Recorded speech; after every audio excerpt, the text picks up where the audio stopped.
बात करने के लिए लॉगिन करें www.astrotak.com।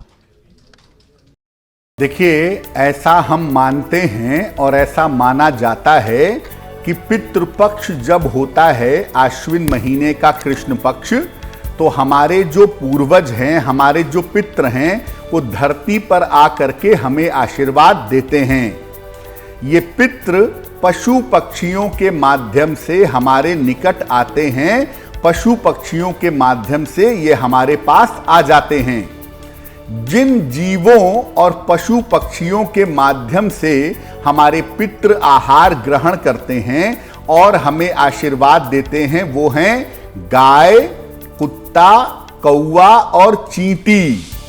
गाय, कुत्ता, कौवा और चींटी।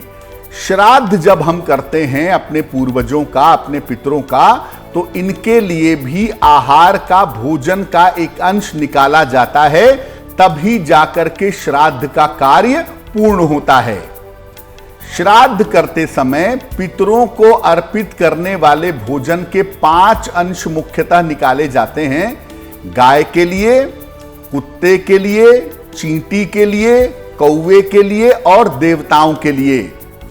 इन 5 जगह पे जो हम आहार का अंश निकालते हैं और इन्हें अर्पित करते हैं, इसे पंच बलि कहा जाता है। यानी ये बलि किसी पशु पक्षी की बलि नहीं है।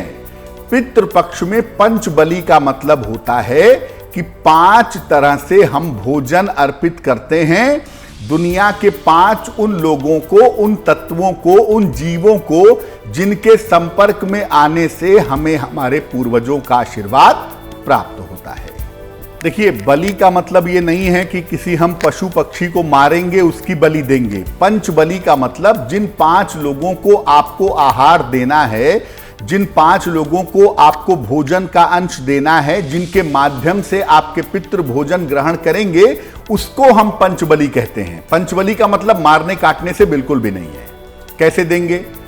सबसे पहले एक हवन कुंड में उपला जला लें या कंडा, गाय के गोबर का उपला या कंडा हो, इसको जला करके भोजन 3 बार, थोड़ा थोड़ा उसमें भोजन डालेंगे, 3 बार भोजन की आहुति देंगे। श्राद्ध कर्म में भोजन किसी को कराना है, किसी ब्राह्मण को, किसी निर्धन को स्वयं करना है, उसके पहले 5 जगह पर अलग अलग भोजन का थोड़ा थोड़ा अंश निकालेंगे। गाय, कुत्ता, चींटी और देवताओं के लिए पत्ते पर भोजन निकालेंगे और कौवे के लिए जमीन पर, भूमि पर भोजन का अंश रखेंगे। फिर प्रार्थना करेंगे कि इनके माध्यम से आपके पितृ आहार ग्रहण करें, आपके पितृ भोजन ग्रहण करें और प्रसन्न हों। यही तरीका है पितरों को भोजन देने का, जिसको आप पंचबली कहते हैं। और जब इसको निकाल करके अलग रख दें, बाद में जब सबका भोजन वगैरह हो जाए, तो आप इन सारी को ले जाकर के गाय को खिला सकते हैं। कौवे के लिए अलग से छत के किनारे या छत पर किसी कोने में रख दीजिएगा, जहां से कौवा आकर के उसे खा जाएगा।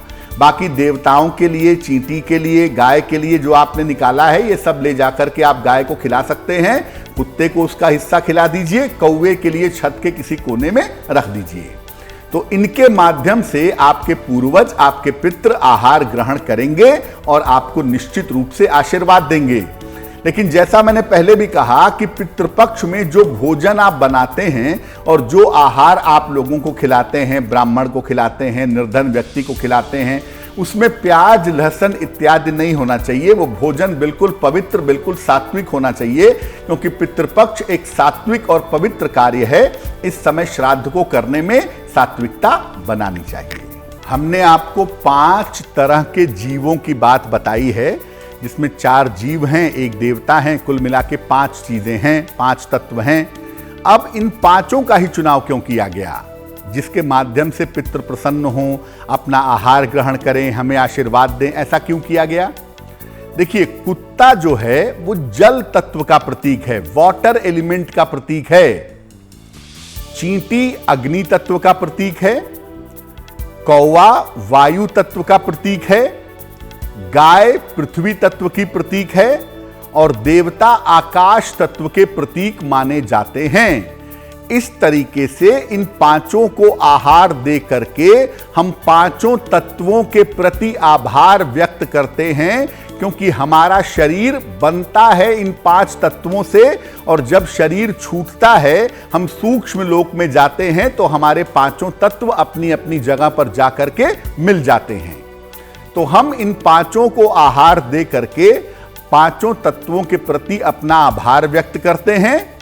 केवल गाय एकमात्र ऐसा प्राणी है, एकमात्र ऐसा पशु है, जीव है, जिसमें एक साथ पांचों तत्व पाए जाते हैं। इसीलिए पितृपक्ष में गाय की सेवा विशेष फलदायी मानी जाती है। आप कुत्ते की सेवा करें, चींटियों को दाना डालें, बहुत अच्छा है।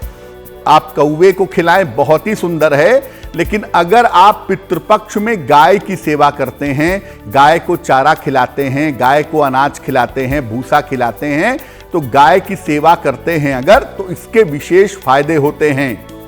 मात्र गाय को चारा खिलाने से और गाय की सेवा करने से पितरों को तृप्ति मिलती है और श्राद्ध का कर्म संपूर्ण होता है। तो अगर आपको कौवा नहीं मिल पा रहा है और आपको लगता है कि पंचबली मेरी पूरी नहीं हो पाएगी, मैं कैसे खिलाऊं, क्या करूं, कुत्ता भी नहीं मिल पा रहा है, तो फिर आप ऐसा करिएगा कि अपने आहार का 5 हिस्सा निकाल करके वो पांचों हिस्से एक एक करके गाय को खिलाइएगा। उससे भी आपकी पंचबली पूर्ण होगी और उससे भी आपका श्राद्ध कर्म संपूर्ण होगा। तो इस बात को याद रखिए कि गाय एक ऐसा पशु है जिसकी सेवा करने से, जिसको चारा खिलाने से आपके पूर्वजों की, आपके पितरों की आत्मा को आसानी से शांति मिलेगी।